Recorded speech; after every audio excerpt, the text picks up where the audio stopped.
Darling?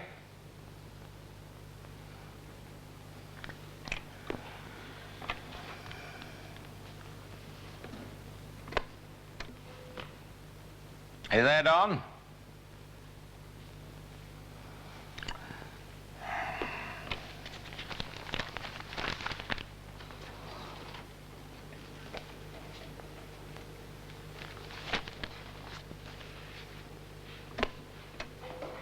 Yes, Sir John? Jill, get hold of Darling and Henderson. Tell them to get here right away. Mr. Dowling's out of the office, Sir John. Mr. Henderson is in with the minister. With the minister? Henderson, are you sure? Quite sure, Sir John. Thank you, Jill. I'm not asking you to sneak, Don. I'm not asking you to be disloyal. Your loyalty to Wilder is your most appealing characteristic. But you must every now and then ask yourself whether you're being quite fair to yourself, especially now that Sir John is an ambassador with no ambassadoring to do. I suppose you learnt the trick when you were a business consultant. What trick? Why, leaving somebody so far out on a limb that they chuck it in out of sheer boredom without even a golden handshake. Now that, for you, Don, is a staggeringly uncharitable thought. Besides, there are no golden handshakes in the Foreign Office. So why don't you just ask him to resign? I have. And he refused. Well, his actual reply was he'd see me fry in hell first. In which case, Minister, I suggest you get yourself a flame-proof jumpsuit. You could try to sack him. No, he has friends among the cabinet. Well, if you think you're going to drive him dotty through boredom, you don't know John Wilder. Foreseen, which is why I asked you to come here. He's about as capable of remaining inactive as Vesuvius. So, the sight of that bleak desk being what it is, he'll move. Any time now, he'll move. Knowing his style, I expect a spectacular eruption.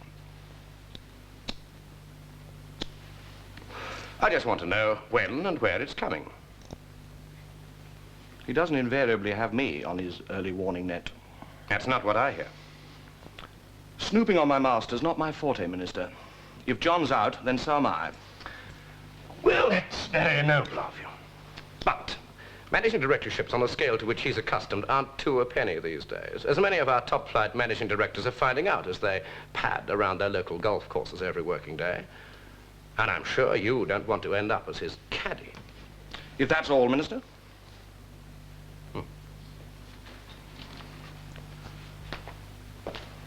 Now, John, I suppose you have no idea where Lincoln Dowling might be hiding. No, Minister. I think you have. Anyway, think over what I've put to you. If I turn you down, you'll invite Dowling. No, Don. I have quite other plans for Dan.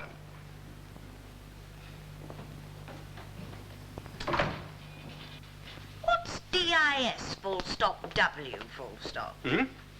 Estate agent shorthand should be forbidden by law. Dishwasher. Oh, they could have left in the age. I mean, it's not even as if they're buying space. It's their own handout run off in the office. There's habit and a congenital lack of respect for the language. All they're interested in is COM. COM? Commission. And what does a Foreign Office bachelor want with 4 bedrooms and 3 loos? I never specified lose. Anyway, what's wrong with this? I've grown out of it. Here you are, gorgeously snug, and you have to go and want to live in Mayfair or Belgravia, Regent's Park, or as this agent quotes you, the better parts of Westminster. What's happening to you, Lincoln? I've just become more ambitious. Ambition could make a fool of you. I'm not staying here.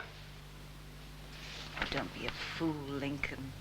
Trying to emulate John, struggling to get into the same league, you'll only get hurt. Look what it's done to him. Is that what you want? You know what I want? Or rather, who? Oh, I'd never come and live with you, Lincoln. You might when I live there.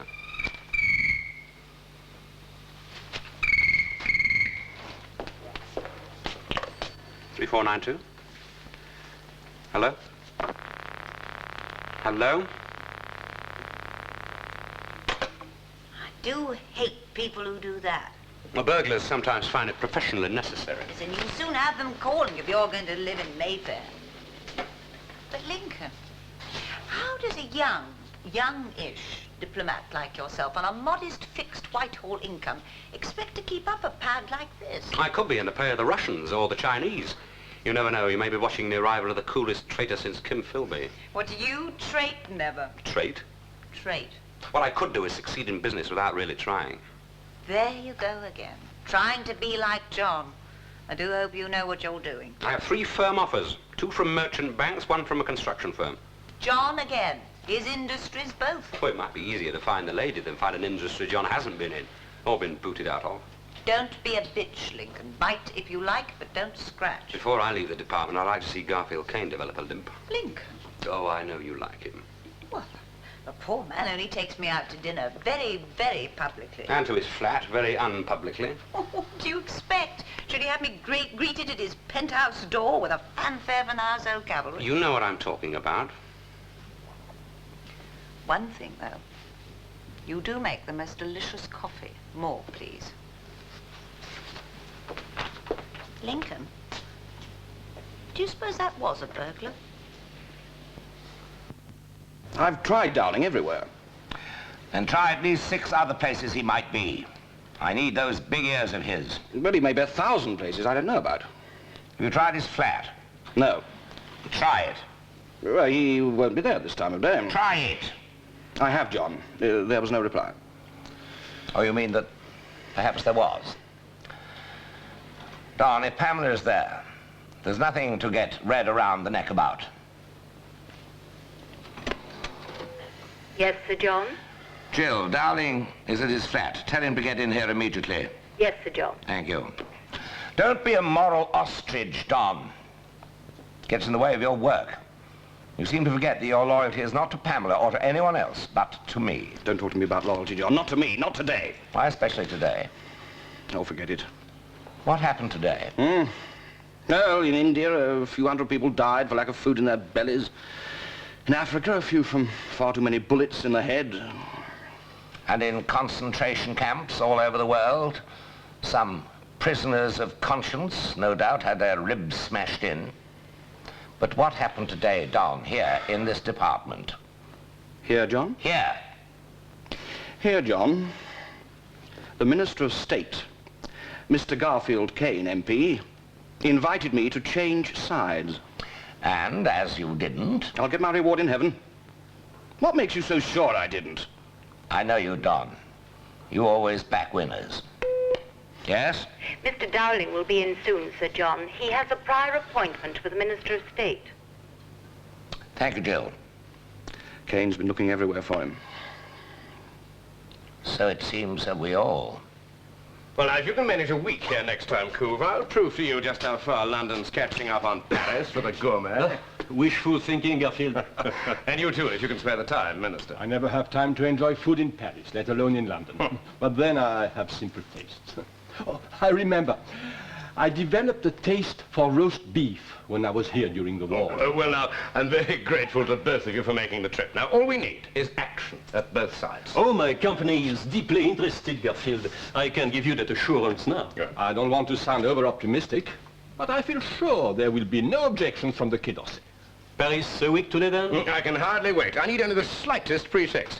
My passport looks like a travel warrant to Orly. Au revoir, Monsieur le Ministre, merci. Au revoir, monsieur. À bientôt à Paris, j'espère.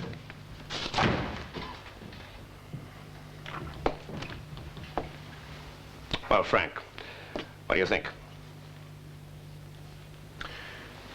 As long as there are equal shares, joint responsibility, equal publicity, and no patriotic one-upmanship, you can count on National Electric to support you. I've always held the view we could get together with Electronic Français on big overseas projects. Reservations? We'll need strong safeguards. I don't wholly trust the French, or for that matter, politicians like yourself, Garfield. And you're not going to stick your noses into the business side. Well, you want the juicy jobs in the developing countries. And you want us in there, and the Chinese and the Russians out. So, mutual interest, Frank. I must have strictly equal status to the French managing director. Oh, I'll see to that. Good. Brandy? I have 120,000 men's noses to keep to the grindstone.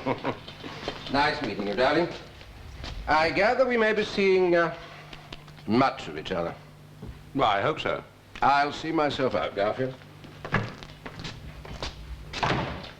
So, it's up to you, Lincoln. What is? You set up an Anglo-French consortium with Frank Orwell and your French friends to attack the world electronics market. And you asked me here to watch you do it. Well, congratulations, Minister. Impressively smooth.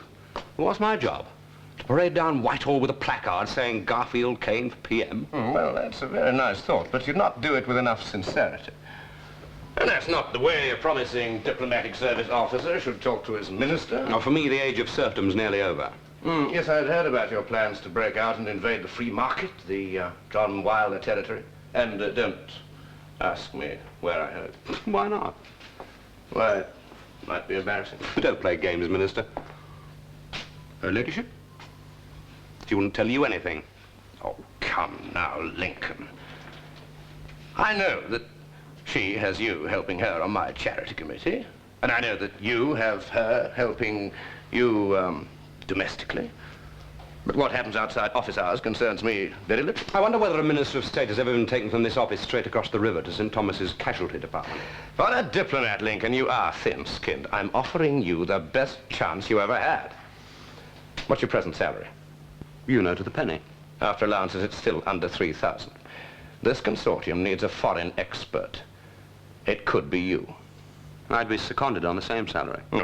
No, you resign from the service and take up a contract with the consortium. My price would be high. Well, I had in mind 10,000.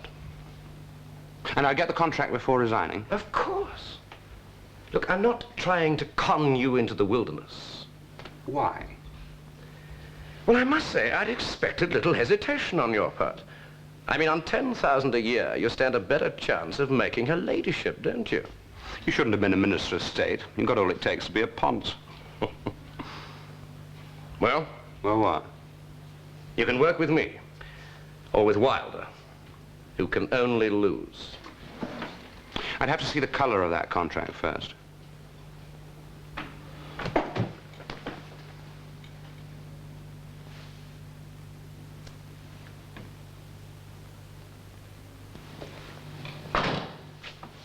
Lincoln? You must be the most elusive private secretary in Her Majesty's diplomatic service. I'm sure you won't mind if I join you and my wife at lunch. Where are we going? The Cordon Français. Yes, I thought we might have a talk about your session with Kane. Nothing to talk about. It was tedious. Very promising, though. Lincoln, I know what he is up to with National Electric and Electronic Français. Then why ask me? What did he offer? That's beneath contempt. My question or his offer? Lincoln, that consortium is not going to happen. I have a better idea.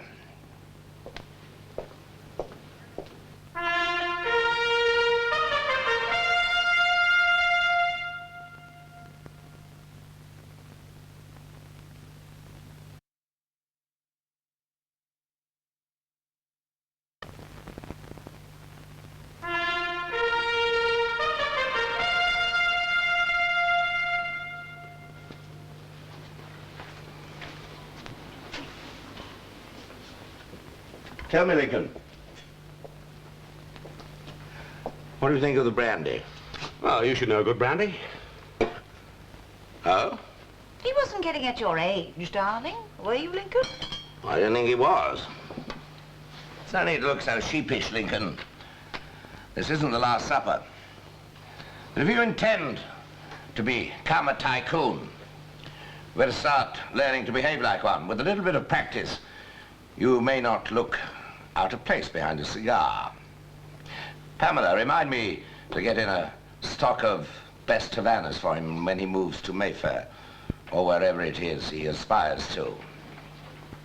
Oh, no, it wasn't Pamela. If you spend half your mornings on the phone to West End agents, you must expect a little gossip. I don't have to account for my private life to you or anyone. Are you sure? When your private life gets in the way of your professional, you'd better. At least to Foreign Office Security. Well, yes. And to me. Oh, no. And to me. I think I'll just go and call the boxing board, see if they've got a spare referee. No, Pamela, it's essential that you're here when Lincoln answers the question that I'm going to put to him. Oh, for heaven's sake, John, stop behaving like a cat pawing its prey. He needs careful handling just now. He's at a stage when he could take off like the whiz kid that some people are making him out to be. Or he could fizzle out like a damp squib. My career's my affair. It's not in your keeping. You're still my private secretary. I know Kane has bribed you to keep an eye on me. Nobody bribes me. Then how do you propose to pay for the properties that you have been looking at? My affair... my business. Some maiden aunt has left you a fortune. I've never inherited a penny in my life. The richest member of my family died owing £11, 7 and sixpence. John, you're being quite horrible. I'm teaching him to grow up. When you get round to inspecting flats with a rent of £2,500 plus, it's clearly not limited to your Foreign Office salary. There is private industry, some of it not exclusively yours. Now, we're of the same breed, Lincoln, you and I. You're a late developer. But the killer instinct's there. That's the one thing I like about you. He's not your son. Oh, I should have been bloody worried recently if he had been. All right, Lincoln. How are you going to pay for this 2,500-year Mayfair flat? Plead the Fifth Amendment. Don't you answer that. I have offers. From Kane? And elsewhere. As I know you had some harebrained scheme with Kenneth Bligh. That would have only led to bankruptcy. No, not Kenneth Bligh. What salary do you need, bearing tax in mind, to live in the style to which you would wish to become accustomed? Oh, come on, Lincoln. I'm trying to be practical. 10,000 a year, plus expenses. And that's what he offered you. Lincoln, until 2 weeks ago, until Kane got at you, you were considering 6,000 without lavish expenses. Enough to keep you, say, in Hampstead, but not Grosvenor Square. You're just fishing. The offer came from Grafton's Merchant Bank as foreign advisor, a contract for 3 years. And what seedy little private eye did you get to dig that one up? I got Grafton's to make you the offer. Thanks for the dinner, Pamela. Don't be juvenile, Lincoln. You no more want Kane to get through than I do. And quite possibly for personal reasons, even less than I do. I'll top his offer. By how much? The difference between a mere flat and a penthouse.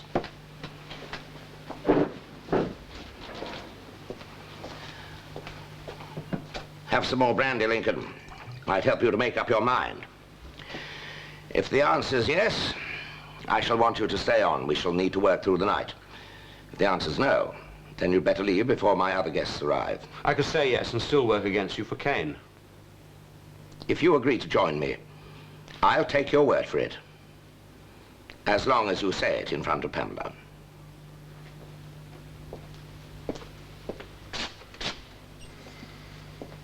Lincoln, don't lose your ash. There's nothing odd about meeting in a sauna. Some of my best thinking is done in saunas. Oh, well, it's only producing some of my worst. You mean you've never had one before? Baptism of fire. Never again. Phew, can't we turn it down a bit? Only just come in. Yeah, I wish I hadn't. But it's only on 100. You got a few minutes. You'll come through, Henderson. Nostrils burning? And a few other parts. Oh, I say, are you sure this isn't harmful to the old ticker, Minister? Mine's thumping away like one of those heart-lung machines. Well, there's no record of anyone actually having dropped dead in a sauna. No, they just liquefy. We had half a dozen dancing girls in here. You'd not be so floppy. You'd still not catch me staying. Anyway, I'm glad you had second thoughts about your future, Henderson. Yes, but I didn't know that part of the deal was holding meetings in hell boxes like this. How's Wilder taking to the monastic life? Well, he hasn't started saying his prayers yet. And don't expect him to take vows not to hit back. He knows about my consortium with the French? Enough. How much is enough? He's flying to Paris on Friday. Who's he meeting there? He hasn't said. Still, whoever meets in Paris don't do him any good. What are you doing? Making it hotter.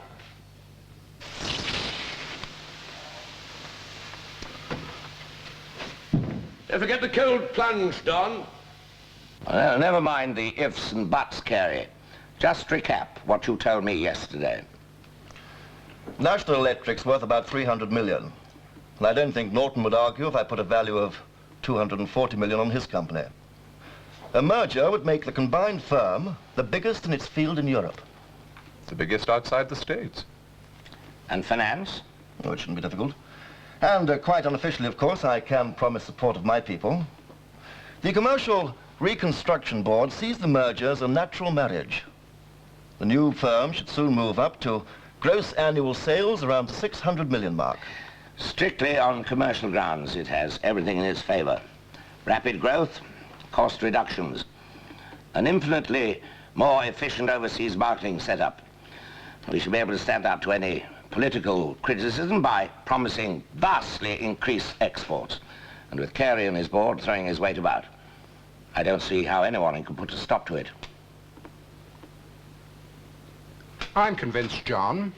Subject to details, it's up to National Electric. Our board, I know, will not welcome any merger. They see their muddled old heads rolling in the gutters of the City of London. What about your managing director, Orwell? He'll fight, John. He wants us to go ahead with tie-ups with the French. That's his baby. No, that's Kane's. Now, what support can you expect from the rest of your board, Wendell? 3 of the younger ones immediately. Others are open to persuasion, provided they can be sure of places on the new combined board. We'll see that they get tucked in. Lincoln, how about passing round the Armagnac? Oh, certainly. I should like to think that it would be less than a week before the press gets the first whisper.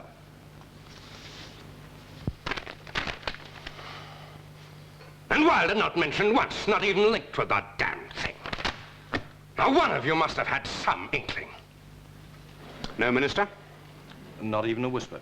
I heard there was an all-night meeting at Wilder's house with Wendell and Norton present, and others. And what happened to that Paris trip he was supposed to be making? Cancelled. If it was ever on. Far from wrecking the consortium in Paris, he's crippling its chances without even moving out of his office. He hasn't been here for days. Then where the hell has he been? Doesn't anybody check? Shouldn't you know, Lincoln? Not that you should admit to your extra duties with a temporary civil servant present. All right, Henderson, leave us. But don't roam too far. Well? If Fowler is suggesting because I'm also with intelligence I should know of Wilder's movements, he's forgotten what it's all about. I doubt whether they even give him a second look. Then they should be carpeted for dereliction of duty. Yes, Jane? Mr. Orwell is here. Show him in. I'd like you to stay, Jason. And you too, Lincoln. Now, don't worry, Frank. You're among friends. Which is quite a change. Sir Jason Fowler is Deputy Under-Secretary at my department and must necessarily be in the picture. And Lincoln Dowling you've already met. He'll most likely be working for the consortium. If it ever comes to anything? Oh, now, don't throw in the sponge, Frank. You've only just started fighting. I've already been knifed in the back twice. Well, it's your spine they're going for. They know it's your weakest part.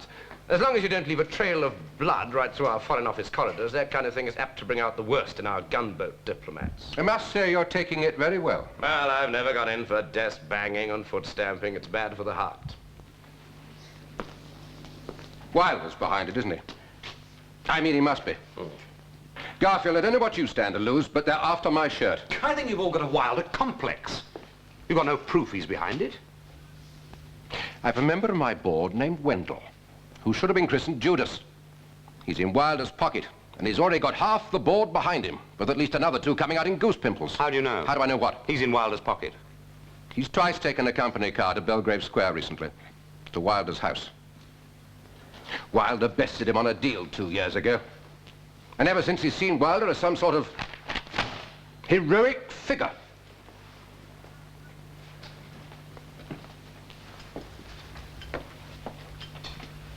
This merger has to be stopped, Garfield. I don't mind how. And you don't know how. Now, don't panic, Frank. That's just what he wants. My contract is still 6 years to run. I'm too young to be put out to grass, and golf bores me. What is more, the revenue are tough about golden handshakes, and Wilder would do his damnedest to drive holes in my contract. He'd be too busy to bother. Lincoln, I want a briefing on my desk by this evening, giving every reason why a merger between Norton's and National Electric is not in the public interest or in anybody's. Jane, get hold of John Wilder and tell him I want to see him as soon as possible. In your office? Wherever is convenient. I'm afraid that won't be possible, Minister. I'd have to see the merger man at the Board of Trade. And I have an important meeting on this afternoon. And you and the man from the Board of Trade can work through the night. I want that report on my desk by 7:30 in the morning. If you'll excuse me. So I hinted at a highly classified meeting. Which I suppose is what this is. Though why I should hold your hand while you're trying to find somewhere new to live, I really don't know. You're a grown boy now. Oh, that's why. Looking for skeletons. Odd. You can't depend on anybody. You know, there's something very peculiar about people who go around peering in cupboards. Ah. Did you expect to find that there? Yes. Didn't they leave a barman? Always be sure when taking over a new place that the previous owners leave enough booze for you to get over the sadness of an empty home.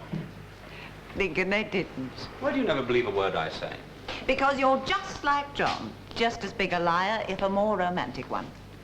Who did leave the hooch, really? The estate agent. As bait? As a service for which I paid. Well, cheers. Yes, the flat and all who sail in her. Oh, no, Lincoln. No sailing or any other sport. I say yes.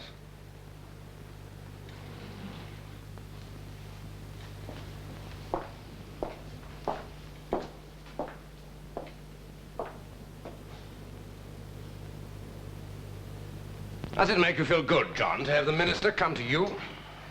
You wanted to talk. Still, you should have accepted my invitation. To meet in a sauna bar? You make it sound obscene. A few saunas and you could look the world in the face.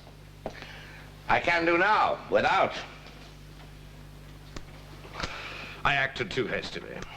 I should have kept you busy. Instead, you chose to try and cut me out. That only works with terrified nonentities. Why are you against my consortium idea? Because it stinks. I had a discussion today with Orwell and his French counterpart Cartier. And we all agree there could be an important chair for you in the consortium. Forget it.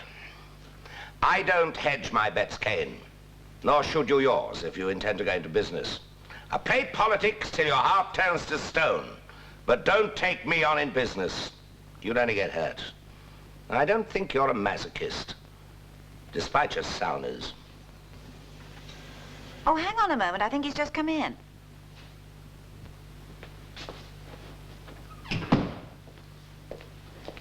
Lincoln Dowling. For me? Hello, Lincoln. I'm working out just why your merger shouldn't go through. How are you? For Kane. He's pretty cock-a-hoop. I can't think why. He thinks he's found a cast-iron way of stopping you. He's having your merger referred to the Monopolies Commission. Good. I thought that's the way he would move. Thank you, Lincoln, and good night. Don't stay up too late. I shall need your mind at its sharpest and most devious in the morning.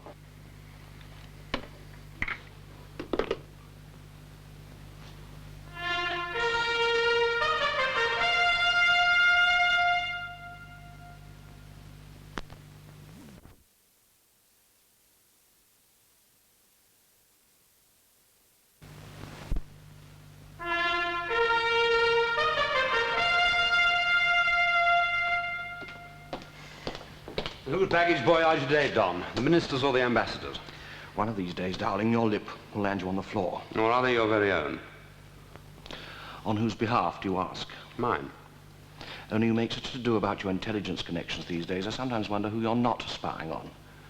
It's a role, I must say, that suits your personality. And you're in the role that suits yours, running errands. Pamela must be out of her mind.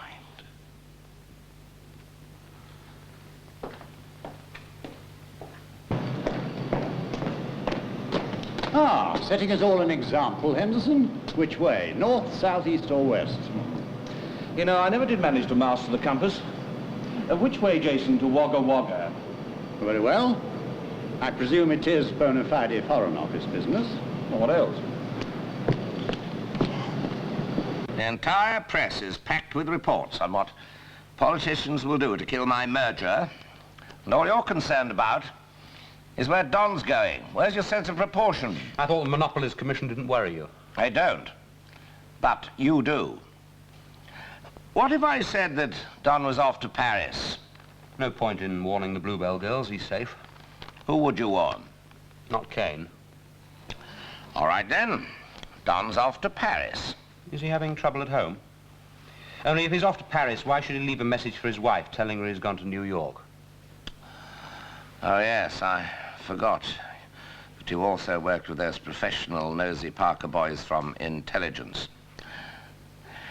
Has it not occurred to you that you are treading a high wire, held at one end by Kane and at the other end by me? Either of us could drop you from a great height.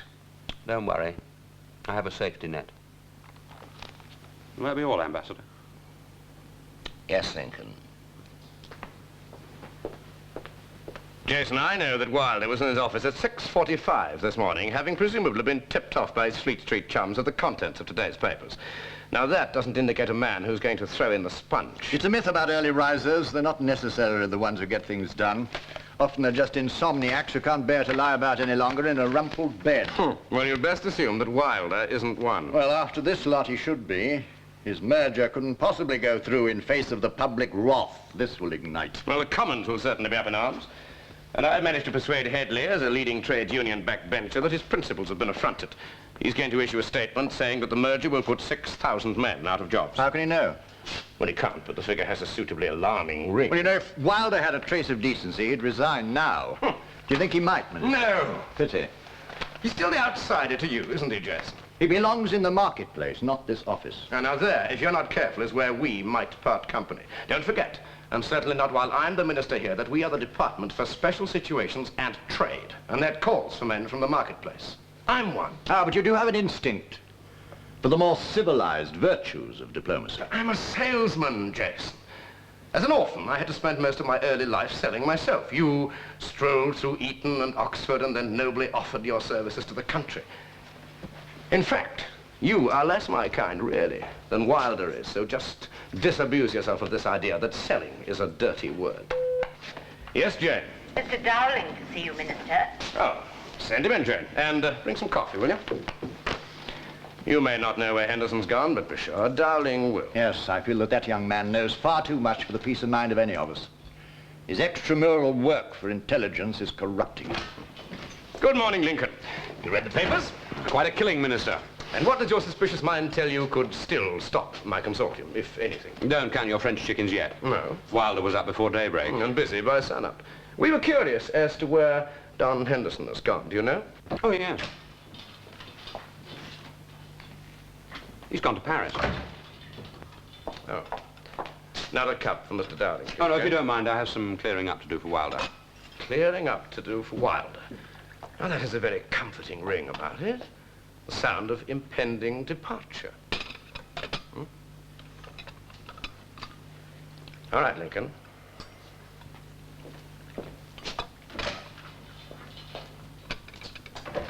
You believe him, Jason? I'm afraid I don't, Minister. Jane, get me Sunday at the Home Office. Immigration. Yes, Minister. Only first-class passengers, remember?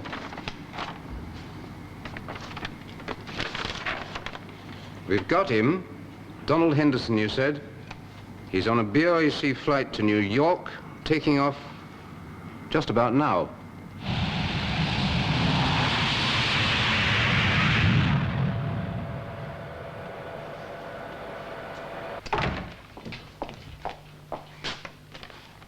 New York. Yes, Minister. Yes, Minister. Jayston, come in for a moment, will you? And on the way, try to work out why Henderson should have gone for his master to New York. Wilder did say Paris. Oh, I no doubt, Lincoln. Anyway, it was probably a dummy run to fool us. Us, Lincoln? Count me in or out. Just please yourself. Latterly, you've hardly proved yourself one of us. I'd like to trust you, Lincoln. I'd like to very much. I had great hopes of you.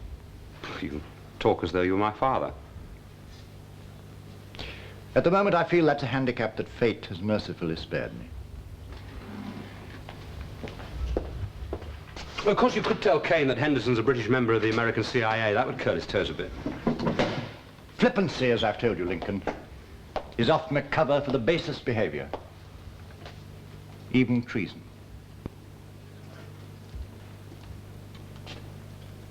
Are you coming to help or not? I have an important engagement. Oh. Highly classified, no doubt.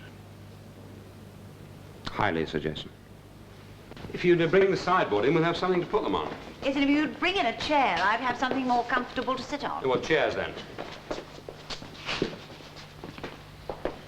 Lincoln, where on earth did you find them? Oh, a bargain I picked up in the King's Road one lunchtime. After lunch? Hmm? And how many brandies? You mean you don't like them? Lincoln, they're absolutely hideous. Well, I was going to turn them into lamps, but if you don't like them... Well, what matters is that you like them. You have to live with them. And you might. Oh, yes. Have you ever wondered who lived here 100 years ago? I mean, who was born here, who died here? There isn't a blue plaque commemorating anyone famous, is there? All that concerns me is tomorrow, not yesterday. I also said you might live here. What, me? With them? I could always abandon them. I shouldn't think it's the first time they've been dumped either. Well? Oh, Lincoln, don't be ridiculous. I mean it. Yes, I know you do. That's what makes it so sad. You must stop rushing at life. Learn to pace yourself. Like Garfield Kane? No. Like the man you've more in common with, John. All we have in common at the moment are mergers. His big business merger, and mine with you. Lincoln, I never suspected. Oh, you never saw it in the old place. I kept it in the attic, which had a skylight. It soothes me to look at the moon occasionally. Only the moon?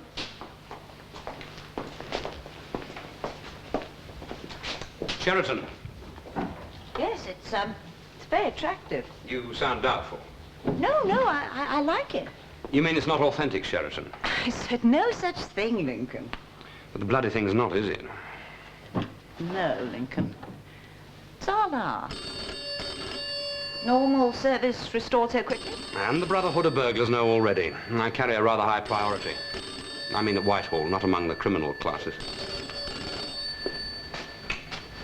Lincoln, darling? Yes, I'll be over right away. I thought something like that would happen. Still, it's better if you supervise the layout, if you don't mind. I do want you to like the place. Should I lock up afterwards? If so, where should I leave the key? Oh, almost forgot. I have two. One for you. I mean, you may want to do more supervising when I'm not here.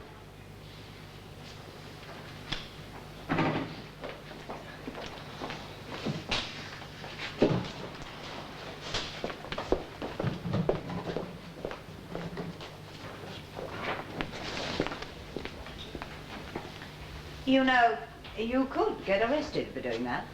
Sorry. Oh, take those out again with you, will you? Certainly.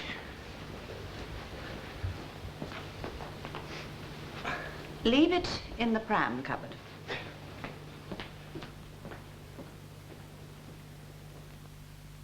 We think you're right, darling. Whether we get the Anglo-French consortium or the all-British merger is academic to intelligence. But it is important that we penetrate any organization of such a size, selling military electronics and other defense equipment to foreign powers. You will hear further from us presently.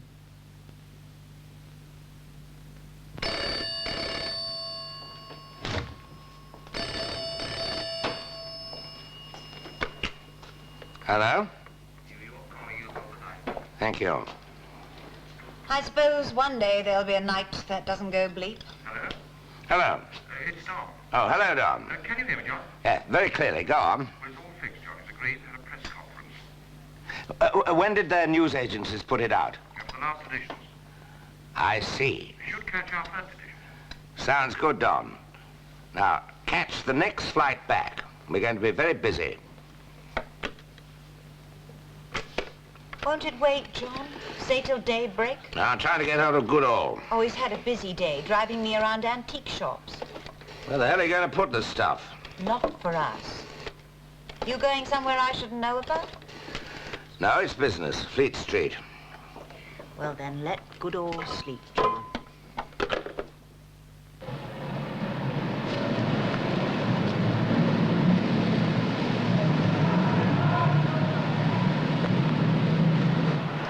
I want all the first editions, Betsy.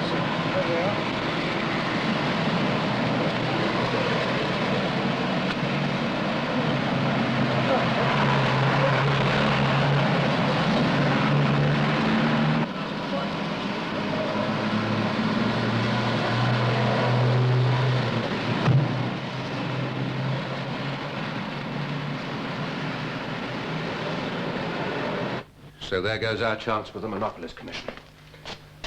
Nobody will lift a damn finger to stop the merger if the alternative is to let the Americans get control. Now, look, if you'd like a tranquilizer, ask Jayston. He's got a pocket full. I am about to have my firm snatched up by a bunch of Americans, and all you can do is to sit there and prescribe drugs. Well, you need electric shock therapy if you go on like this. The Americans will get nothing, and Wilder knows it. You've got Wilder on the brain. What the hell's he got to do with it? His messenger boy went to New York yesterday. Wilder's well in with the president of the American firm who are making this bid, and he's fixed this bombshell to scatter our MPs who are attacking his merger. Well, it will, won't it? Not if we show what's behind it and who, and convince everybody that our consortium is preferable to Wilder's merger. Don't forget, half my board, more than half by now, is grasping at the merger. It's a life raft to them. They know what will happen to them under the Americans. They'll be thrown overboard and left to drown. Well, they could always learn to swim. Now, come on, Frank. Your managing director will manage them, direct. It's up to you to keep their heads above water. This whole American business is just a rumor to stir things up. Well, of course, it is conceivable that there is a genuine American bid. Oh, now you need a tranquilizer yourself, Jayston. Yes, Jane? Sir John Wilder to see you, Minister. Oh. Well, show him in, Jane. I'm already here. You'll never get away with this. Once we show you're behind the Americans, you'll be completely discredited. You're too late, Kane. I can hardly be behind the Americans when I've just gone to great lengths to persuade an old friend of mine, the president of the American company, to hold off any bid as long as your get together with the French is called off. Arnold J. Eastman, Jr. will never forgive the French for what they did to him and his company in recent years. He doesn't share your fondness for frogs' legs and garlic. Oh, no. You're behind the Americans, and I intend to make it known. Then you better be careful where you wag your politician's tongue. The only safe place is in the chamber of the House. There at least you can hide under the women's skirts of parliamentary privilege.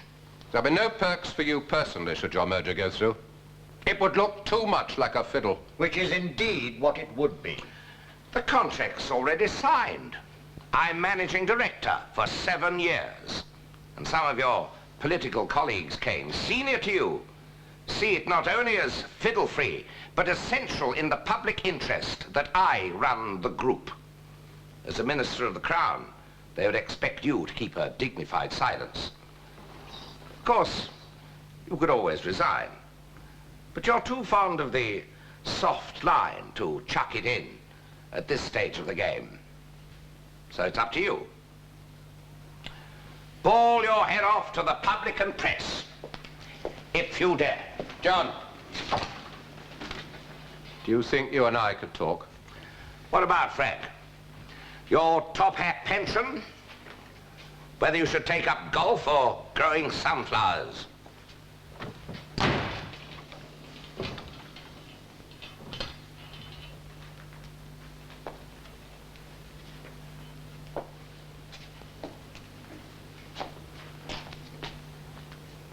I still say it's bluff. for God's sake. Get your head out of the sand, Jayston. Well, now, if you'll excuse me, gentlemen.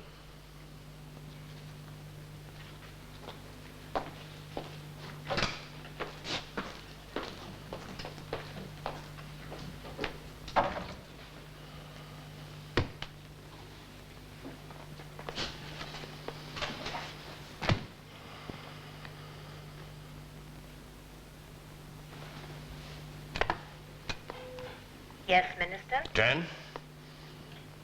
Yes. Get me the Prime Minister.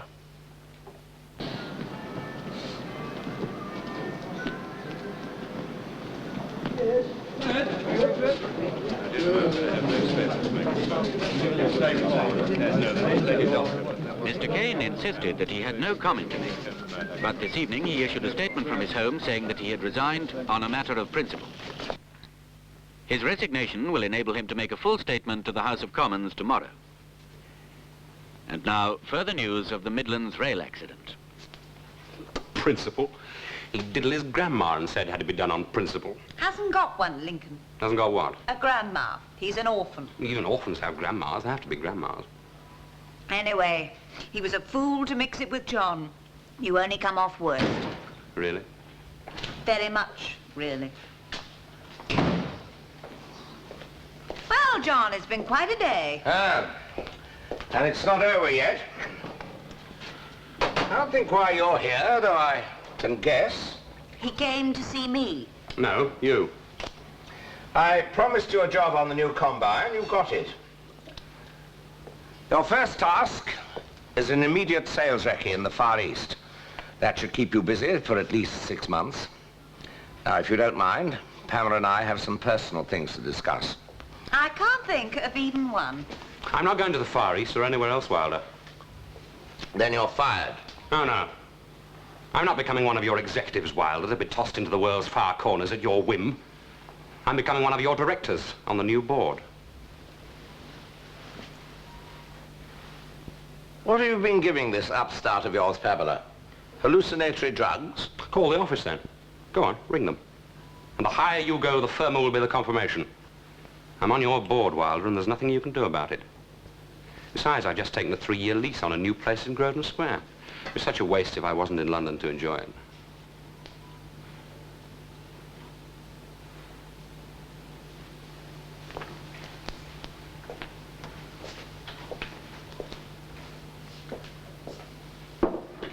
You're wasting your time. What's the address? The address? It's of Lincoln's new place. Flat 2, 190 Grosvenor Square. Well, your extra duties at the Foreign Office have paid off, haven't they? Do your chums in intelligence make a habit of squeezing people onto boards, or is this a special for services rendered? Hello. Prentice and Walker. This is Sir John Wilder. I want you to send round a box of your very best Havana cigars to, yeah, all right, get a pencil and paper. I wouldn't say no to one now.